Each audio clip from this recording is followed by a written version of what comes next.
Hello everyone. Very good evening. आप सभी का आकाश क्लासेस में स्वागत है।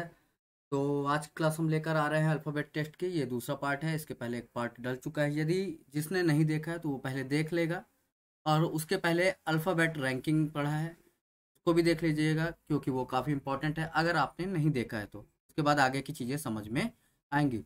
तो आज की जो क्लास है वो अल्फ़ाबेट टेस्ट की दूसरी क्लास है। तो लास्ट टाइम हमने क्या होमवर्क देखा था, देख लेते हैं। मैंने इस शायद ये क्वेश्चन दिया था आपके होमवर्क में कि नर्सिंग, ये दिया हुआ है, शब्द दिया हुआ है और जिनके बीच उतने ही अक्षर हैं वर्णमाला में। तो ऐसा पेयर ढूंढना है अपन को। चेक कर लेते हैं कि नर्सिंग में कौन सा होगा। चलिए, इसका होता है 14, इसका होता है 21, ये होता है 18, 19, 9, 14 एंड 7। देखिए, पहला पेयर तो पीछे से ही मिल गया, 7, 8, ये 9, एक पेयर ये मिल गया। उसके बाद 18, 19, एक पेयर ये मिल गया। 19, 20, 21, एक पेयर ये मिल गया। ठीक है, जिनके बीच उतनी ही दूरी है कि जितनी इंग्लिश अल्फ़ाबेट में दूरी होती है। बाकी का हम चेक कर लेंगे। इसके अलावा और कौन सा हो सकता है? 14, 15, 16, 17, 18, नहीं, 14, 15, 16, 17, 18, 7, 8, 9, 10, 11, 12, 13, नहीं। इसके अलावा और कोई इसमें पेयर नज़र नहीं आ रहा है, तो इसका आंसर हो जाएगा 3, ऑप्शन नंबर बी। तो चलिए आगे की तरफ बढ़ते हैं। आगे कौन से क्वेश्चन हम कहाँ तक कर लिए थे? ये सारे क्वेश्चंस हो गए थे हमारे। ये यहाँ से करना था, तो इस सवाल को पहले आप वीडियो को पॉज करेंगे, फिर ट्राई करेंगे। चलिए देख लेते हैं क्या है इसमें। सीरीज है BDFCGA, ये पेयर है, तीन तीन लेटर्स का पेयर है। और इस लास्ट वाले का दो लेटर तो दिया हुआ है, लेकिन एक जो इसके साथ का है वो क्या होगा, ये निकालना है। तो चेक कर लेते हैं कैसे होगा। जैसे हम चेक करते थे कि एक तरीका ये था कि B+C+1 हुआ। ठीक है, आगे देख लेते हैं क्या C+1 है? नहीं। देखिए, यहाँ +1 का डिफरेंस आया, यहाँ पास 3 और ये 8, मतलब 5 का डिफरेंस आया। और फिर आगे आया कितना? 8 और 1 का डिफरेंस। कुछ तो इसमें अलग है, कोई मैच नहीं खा रहा है। और कोई तरीके से सॉल्व हो सकता है क्या? कोई और लॉजिक समझ में आ रहा है? चेक कर लेते हैं कि कोई और लॉजिक होगा तो देख लेते हैं। जैसे बी और डी, बी का B, D और F, है ना? तो इसका रैंकिंग होती 2, इसकी होती है 4। इन दोनों को अगर जोड़ दें तो आती है 6, जो कि F की है। देख लेते हैं क्या पहले और दूसरे लेटर को जोड़कर तीसरा लेटर बना, ऐसा हो सकता है? चेक कर लेते हैं। C और G, इसकी होती है 3, इसकी होती है 7। दोनों को ऐड करेंगे 10 आएगा, और ये J का 10 होता है। ठीक है, अगला भी चेक कर लेते हैं। अभी दो दो हमको जो वर्ड ये मिले हैं, इनका पेयर, जो दो पेयर है, ये तो कारगर है, मतलब काम कर गया है, यही बात। अगले हम देखते हैं। इसका 8 होता है, इसका 11 होता है। 11, 8, 19, 19 इसका। हाँ, मतलब कि पहले शुरू के दो लेटर्स के रैंकिंग को आपस में ऐड करके उससे तीसरा लेटर बना है। तो आई का होता है 9, और इसका होता है 12। 12 और 9 होता है 21, जो कि यू का होता है। ऑप्शन में दिया है क्या? बिल्कुल दिया है, यू। तो इसका आंसर हो जाएगा ऑप्शन नंबर। उम्मीद है समझ में आया होगा। अगला, ये टाइप चेंज है। अब ये दूसरे टाइप का क्वेश्चन है आसान, तो समझने में काफ़ी आसानी होगी। डिक्शनरी आपने देखा होगा। डिक्शनरी देखने का जो तरीका होता है वही क्रम है ये, बस डिक्शनरी देखने का तरीका है ये। ठीक है, तो इसको चेक करेंगे कैसे सॉल्व करना है। सवाल क्या बोला है कि नीचे दिए गए शब्दों को वर्णमाला क्रम में सजाएं तथा उस शब्द को ज्ञात कीजिए जो वर्णमाला या शब्द को उसमें तीसरे स्थान पर आते हैं। सीधी सी बात है, अल्फाबेटिकल ऑर्डर बोला है या शब्दकोश, मतलब वही डिक्शनरी की बात कर रहा है, सेम है। तो कितने तीसरे स्थान पे पूछा है, तो देख लेते हैं पहले स्थान पे कौन सा है। अब यहाँ गौर करिए, चारों में एल एल है, ठीक है। उसका अगला लेटर अब चेक करेंगे, तो चारों में ए है। ठीक है, तो मतलब शुरू के दो लेटर तो सेम है, तो सब अभी फिक्स नहीं बता सकते कि क्या है। अगला चेक करें। इसके बाद हम देखेंगे इन सब में सबसे छोटा लेटर कौन सा है। तीसरे वाले में, तीसरे का सारे चारों के चारे शब्द, शब्द जो हैं, चारों के चारों शब्द जो दिए हुए हैं, इसमें हम तीसरा लेटर चेक करेंगे। चेक कर लें क्या? इसमें सी दिया है, इसमें टी दिया है, इसमें वाई दिया है, एस दिया है, तो सबसे पहले कौन सा आएगा भाई? सबसे पहले तो साफ दिख रहा है कि सी वाला आएगा, क्योंकि इसकी प्लेस वैल्यू क्या होती है? 3। इसके बाद कौन सा आएगा? एस आएगा, क्योंकि इसकी 19 होती है भाई, इसकी 3 होती है। एस आ गया, ये देखिए 19। फिर टी आ गया जिसकी 20 होती है, फिर लास्ट में वाई आया जिसकी 25 होती है। तो तीसरे स्थान पे कौन सा आएगा? तो तीसरे स्थान पे आएगा टी वाला। तो टी वाला कौन सा हो गया? टी वाला हो गया आपका लेटर। ठीक है, तो इसका आंसर हो जाएगा ये। क्लियर? चलिए, इसी तरीके का ये अगला सवाल है। इसको आप पहले वीडियो को पॉज करेंगे, फिर ट्राई करेंगे, फिर आगे का देखेंगे। हालांकि आसान है, बन जाना चाहिए। चलिए, यदि निम्नलिखित 5 शब्दों को वर्णानुक्रम में व्यवस्थित किया जाए तो दूसरे में कौन सा शब्द है? मतलब दूसरे नंबर पे। ठीक है, चेक कर ले।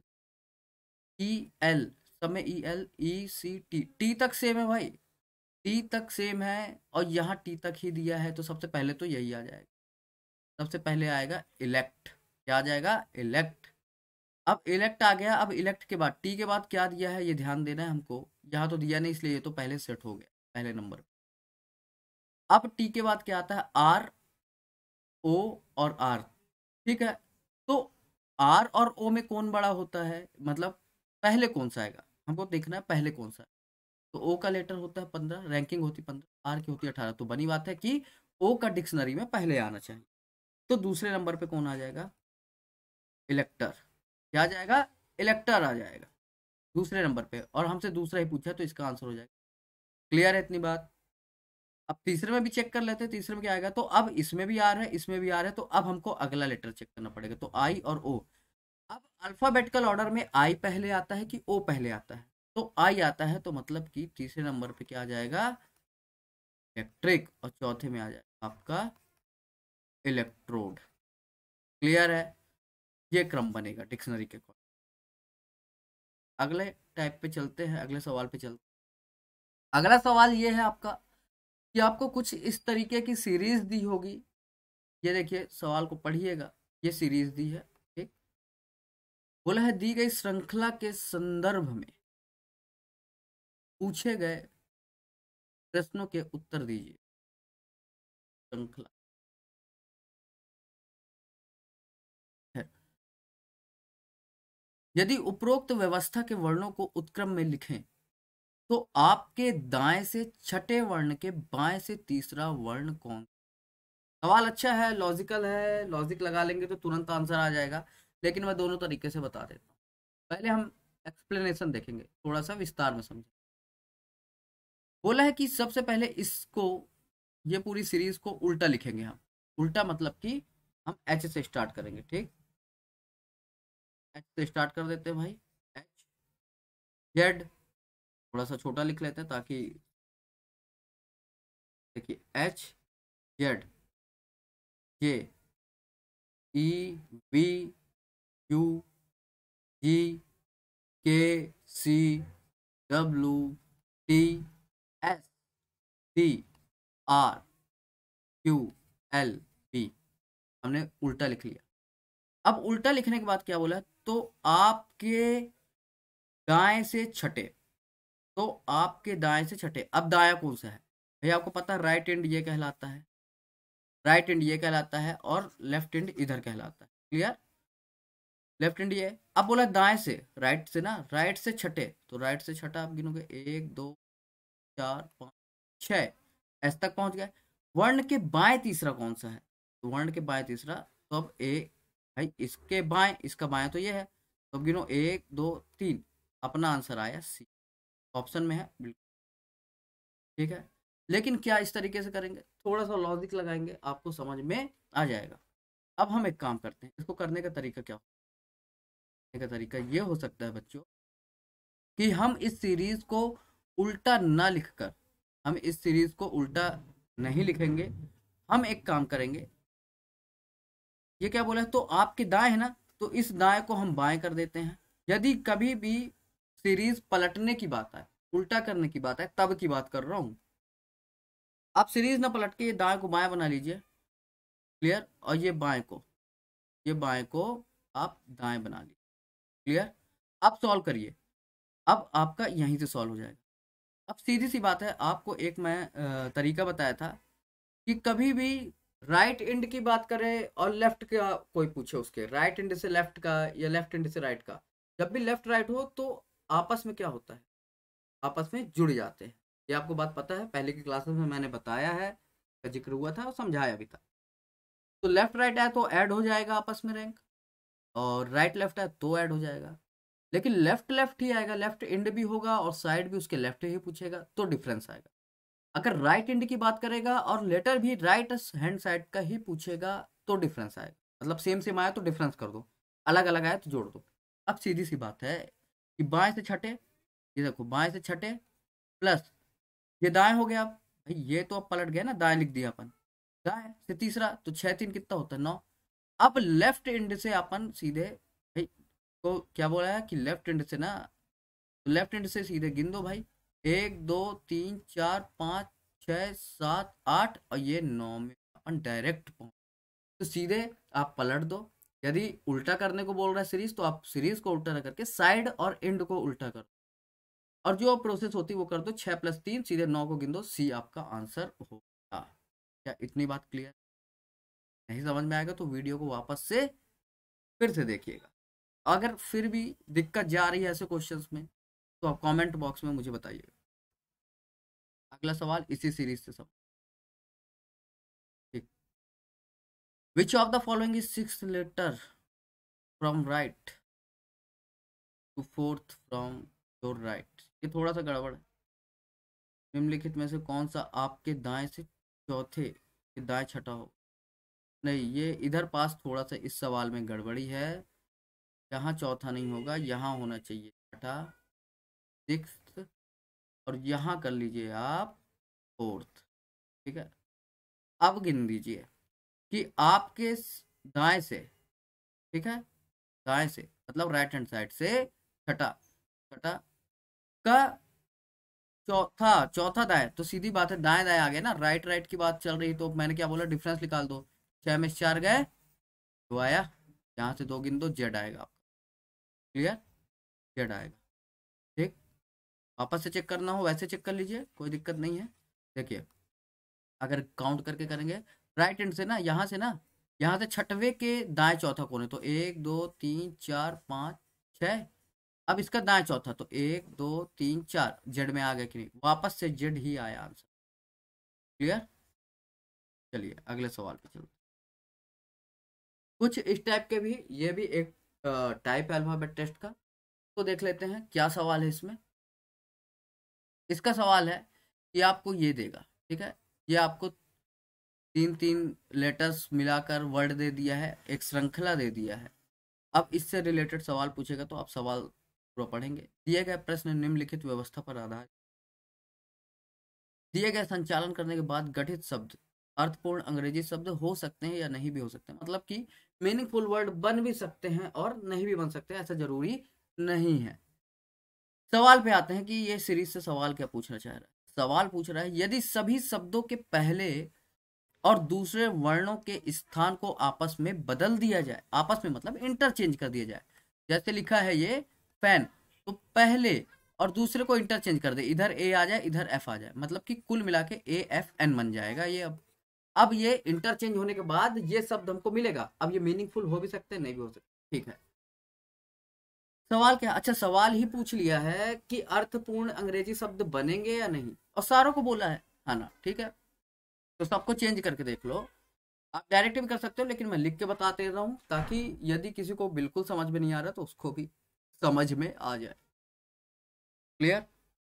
चलिए तो देख लेते हैं। अगर हम फैन वाले को चेंज करेंगे तो AFN हो जाएगा, क्या ये मीनिंगफुल है? नहीं। दूसरा OHP हो जाएगा, मीनिंगफुल है? नहीं। EGT हो जाएगा, क्या मीनिंगफुल है? नहीं। UCB हो जाएगा, मीनिंगफुल नहीं है। IMD हो जाएगा, मीनिंगफुल नहीं है। इसका आंसर हो जाएगा। क्लियर? अगले सवाल पे चले। अगला सवाल है आपका ये, इसी इसी सीरीज से रिलेटेड है, यही जो दी गई है। यदि सभी शब्दों के वर्णों को वर्णक्रम अनुसार व्यवस्थित किया जाए, ठीक है, सभी शब्दों के वर्णों को, ठीक है, वर्णक्रम मतलब सबसे पहले कौन सा आता है, व्यवस्थित किया जाए, तो कितने शब्दों में कोई परिवर्तन नहीं होगा। ठीक है, आप यहीं चेक कर लो कि कोई परिवर्तन होगा अथवा नहीं होगा, हम चेक कर लेते हैं। भाई सबसे पहले इसमें ए आएगा, फिर एफ आएगा, फिर एन आएगा, क्योंकि अल्फाबेटिकल ऑर्डर में सबसे पहले ए आता है, फिर उसके बाद एफ है उससे बड़ा, फिर उससे बड़ा एन। इसी प्रकार इसको कर लीजिए, सबसे पहले एच आएगा, फिर ओ आएगा, फिर पी आएगा। एक परिवर्तन इसमें नहीं आया। क्लियर। अब देख लेते हैं, इसमें तो ई आएगा, चेंजेस आएगा। अब इसमें सवाल क्या था कि कोई भी परिवर्तन ना हो, तो भाई इसमें भी चेंजेस तो आएगा, तो ये भी काउंट नहीं होगा, हटाओ। सी यू बी, इसमें परिवर्तन आएगा क्योंकि बी आगे आएगा, तो इसमें भी परिवर्तन आएगा, मतलब ये भी काउंट नहीं होगा, ये भी काउंट नहीं होगा, और इसमें भी ये भी काउंट नहीं होगा। हमको ऐसे शब्द ढूंढने हैं ना जिसमें कोई परिवर्तन ना हो। ठीक है, इसका आई आई आगे आएगा, इसमें परिवर्तन होगा। ठीक, तो केवल एच ओ पी में परिवर्तन नहीं होगा। क्लियर, क्योंकि भाई एच का 8 होता है अपनी जगह पे है, ओ का 15 होता है, 15 के बाद 16 पी आता है, तो ये अपनी जगह पे है, मतलब पहले ही जैसा, कोई परिवर्तन नहीं आया, तो ऐसा हमको केवल एक मिला है। क्लियर। अगला सवाल, यदि सभी शब्दों के पहले वर्ण को अंग्रेजी वर्णमाला में उसके अगले वर्ण से प्रतिस्थापित कर दिया जाए तो कितने शब्दों में एक से अधिक वॉवेल होंगे। ये अच्छा सवाल है, आप डायरेक्ट भी कर सकते हो समझने के लिए। देखिए, बोल रहा है कि सभी शब्द के पहले वर्ण को, केवल केवल पहले वर्ण को। अब पहला वर्ण क्या है, देखिए, ये ध्यान दीजिएगा पास कि पहला वर्ण क्या है। इसको एफ है ना, तो इसको चेंज कर दो किससे, एफ के बाद क्या आता है, जी। ठीक, इसी प्रकार एच के बाद क्या आता है, आई। जी के बाद क्या आता है, एच। सी के बाद क्या आता है, डी। एम के बाद क्या आता है, यही बोला है। फिर से पढ़ लेते हैं, यदि सभी शब्दों के पहले वर्ण को अंग्रेजी वर्णमाला में उसके अगले वर्ण से प्रतिस्थापित कर दिया जाए तो कितने शब्दों में एक से अधिक वॉवेल होंगे। वॉवेल, ठीक है, स्वर। ठीक, स्वर की बात कर, एक से अधिक। तो देख लेते हैं, क्या इसमें एक से अधिक है, केवल ए बस वॉवेल है इसमें। अच्छा, अब तो ये आई हो गया ना, तो एक तो ये मिल गया कि एक से अधिक वॉवेल, आई और ओ दोनों वॉवेल हो गए ना, तो एक ये मिल गया। एच ई टी नहीं, ये नहीं होगा। डी यू बी, ये भी नहीं होगा। और एन आई डी, ये भी नहीं होगा, केवल एक बचे, एक। क्लियर। ठीक, वैसे वैसे कितने शब्दों में एक से अधिक वॉवेल, एक ही। एक ही या विभिन्न वॉवेल का मतलब है कि सेम लेटर आ गया उसकी। कुछ सवाल ऐसे भी आ जाते हैं जो सीरीज है मिक्सचर, मिक्स मतलब इसमें सिंबल भी है, नंबर भी है, लेटर्स भी है। ठीक, ये सीरीज दे देगा। अब ये सीरीज दे दिया आपको। ठीक, ये सीरीज दे देगा और सवाल बोलेगा, जैसे सवाल बोला है कि उपरोक्त व्यवस्था में कितने ऐसे व्यंजन हैं। व्यंजन मतलब consonant. How many such consonants are there in the above arrangement, जिनमें से प्रत्येक के तुरंत पहले एक प्रतीक या संख्या है। अब समझिएगा, मान लो कोई कॉन्सोनेंट है, ठीक, उसके तुरंत पहले या तो प्रतीक हो मतलब सिंबल हो या नंबर हो। ठीक, दोनों में से कुछ भी चलेगा, कोई भी एक चल जाएगा। लेकिन तुरंत बाद, लेकिन तुरंत बाद लेटर ना हो, लेटर ना हो। अच्छा, एक चीज बताओ, लेटर ना हो का क्या मतलब है। यहाँ तीन ही चीज है अपने पास, लेटर, सिंबल, नंबर। अब बोल रहा है लेटर ना हो, तो क्या बचा, वही सिंबल या नंबर, तो सेम चीज हो गई कि नहीं, ये सेम हो गई। तो मतलब यहाँ भी सिंबल या नंबर चलेगा। क्लियर, पहले भी सिंबल या नंबर हो सकता है और कॉन्सोनेंट के बाद भी सिंबल या नंबर सिंबल या नंबर हो सकता है। तो हम क्या करेंगे ऐसे क्वेश्चन करने के लिए, सबसे पहले कॉन्सोनेंट देखो। अब कॉन्सोनेंट चेक करो, एन इधर, इसके इधर तो कुछ है नहीं, जान दो। ठीक, एन कॉन्सोनेंट है बिल्कुल, क्या इसके इधर नंबर या सिंबल है, नहीं है। ई तो वॉवेल है, ये नहीं होगा। के एक कॉन्सोनेंट है, इसके इधर सिंबल है, चलेगा, इसके इधर नंबर है, मतलब एक पेयर तो ये मिल गया, एक पेयर मिल गया क्या अपन को, एस के 7। ठीक है, अगला कॉन्सोनेंट ढूंढेंगे वाई, वाई के इधर नंबर है, नंबर चल जाएगा भाई, इधर सिंबल है वो भी चलेगा, तो एक पेयर ये मिल गया अपन को, 7 वाई और डॉलर सॉरी, 7 वाई और डॉलर, ये भी चलेगा। सी भी कॉन्सोनेंट है, सी भी कॉन्सोनेंट है, सी के इधर डॉलर है और सी के आगे नंबर है, ये भी चलेगा।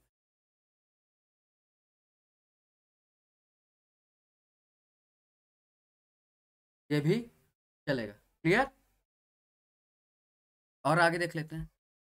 भाई पी कॉन्सोनेंट है, लेकिन पी के पहले नंबर है, पी के आगे सिंबल या नंबर नहीं है, नहीं चलेगा। टी के पहले नहीं चलेगा क्योंकि हमको सिंबल या नंबर चाहिए, लेटर नहीं होना चाहिए। कुल मिला के ये। एच के आगे नंबर है लेकिन आगे सिंबल या नंबर नहीं है। आर के आगे नंबर है लेकिन आर के आगे नहीं है। पी के आगे सिंबल, ये एक एक पेयर ये मिल। डब्ल्यू के आगे नंबर लेकिन लेटर। पी के ए को काउंट नहीं करेंगे क्योंकि ए तो कॉन्सोनेंट नहीं है ना, वॉवेल है। पी के आगे नंबर, ठीक। तो अपन को केवल 4 मिला। ठीक, ये मिला तो इसका ऑप्शन नंबर। क्लियर। ठीक है। अगला सवाल इसी सीरीज से है। देखिए, अब यही सीरीज दे देगा, यही मिक्स वाली। सवाल ये है, कॉमन नहीं लगा है ये, 3-3 का पेयर है। ठीक है। 3-3 का पेयर है, ठीक। अब इसमें बोला अगला क्या होगा, अगला 3 का ढूंढना है, तो इसी सीरीज से बना है। तो देखो 5A और एस्ट्रिक। ठीक है। अब देखो 5A और एस्ट्रिक, मतलब कि क्या किया है, बीच वाला नंबर है उसके अगला एक छोड़ के और पिछला एक छोड़ के लिया। ठीक है भाई। उसके बाद JV2 लिया है, जे। अब देखो इसके तुरंत इधर बगल वाला JB और 2 ये ले लिया है। ठीक है। आगे देखते हैं क्या है। JV2, ये यहाँ तक हो गया। फिर UR9, ठीक है। U अगला लिया R, ये लिया 9। ठीक है। फिर इसके तुरंत बाद वाला परसेंट लेगा, तो परसेंट के आगे क्या है, H है, ले लिया। और एक छोड़ के T है, ये भी ले लिया। तो अब इसके तुरंत बाद क्या है, I।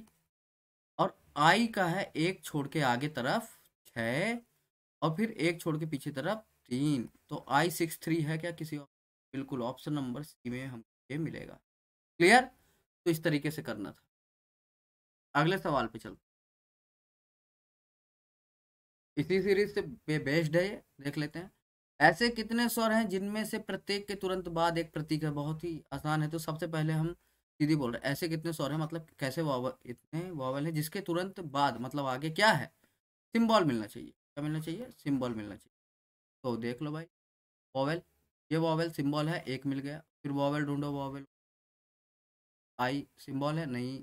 फिर वॉवेल ढूंढो, बॉल है, नहीं, ये भी नहीं होगा। आगे वॉवेल ढूंढो भाई, और सिंबल है, नहीं है।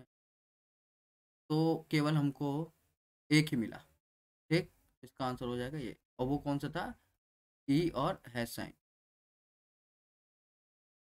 ऐसा वॉवेल ढूंढना था, वॉवेल जिसके आगे सिंबल। मिल गया, एक ही जोड़ा मिला है सब। क्लियर। तो इस तरीके के क्वेश्चन होते हैं। और ये क्वेश्चन जो है काफ़ी आसान है, ये होमवर्क है। लेंगे अगली क्लास में, तब तक के लिए थैंक यू सो मच। जो भी डाउट होगा आप कमेंट, पसंद आया तो लाइक भी कर सकते हैं। और जिस टॉपिक पे चाहिए आपको, जो से टॉपिक पढ़ना हो, आगे टॉपिक चलते रहेंगे रीजनिंग के, आगे मैथ के भी क्लासेस आएंगे। और आपको जिस टॉपिक में समस्या हो आप मुझे कमेंट करके बता सकते हैं, उसकी क्लासेस अलग से लगा दी जाएगी। थैंक यू सो मच, मिलते हैं अगली क्लास में, तक पढ़ते हैं।